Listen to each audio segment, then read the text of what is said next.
अस्सलाम वालेकुम मोअज़्ज़िज़ सामीन। तो कैसे हैं आप? उम्मीद करता हूँ आप सब भाई खैरियत से होंगे।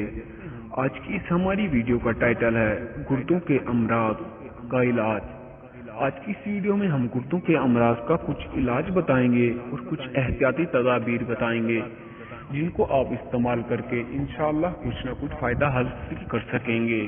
तो चलते हैं वीडियो की तरफ। आम खाते रहने से गुर्दों की कमजोरी दूर हो जाती है। तरबूज खाने से गुर्दों की सूजन खत्म हो जाती है। सुबह नहार मुंह फलों का रस पीने से गुर्दे तंदुरुस्त रहते हैं। गाजर के बीज 2 चम्मच 1 गिलास पानी में उबालकर पीने से पेशाब ज्यादा आता है। शहद का इस्तेमाल गुर्दों की बीमारियों में बेहद मुफीद है। शहद कुदरत का अतिया है जो गन्ना और पालक का इस्तेमाल करने से गुर्दों की सूजश दूर हो जाती है। गुर्दे का नाकारा हो चुके हों तो केला इस्तेमाल करना बेहद मुफीद है।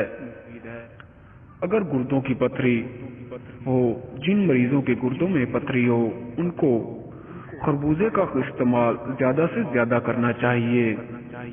अगर गुर्दों की पथरी हो जो कि पानी पीते रहने से गुर्दों की पथरी निकल जाती है।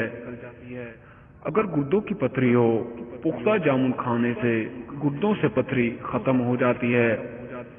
अगर गुर्दों की पथरी हो या बाथों का साग गुर्दों की पथरी से महफूज रखता है। अगर गुर्दों की पथरी हो तो अजवाइन 6 ग्राम रोजाना इस्तेमाल करने से पथरी बाहर निकल आती है। तो दोस्तों, ये थी हमारी आज की वीडियो। अगर आपको हमारी वीडियो पसंद आई हो तो वीडियो को लाइक कर दीजिए, चैनल को सब्सक्राइब कर दीजिए। तो मिलते हैं अगली वीडियो में, तब तक के लिए अल्लाह हाफिज।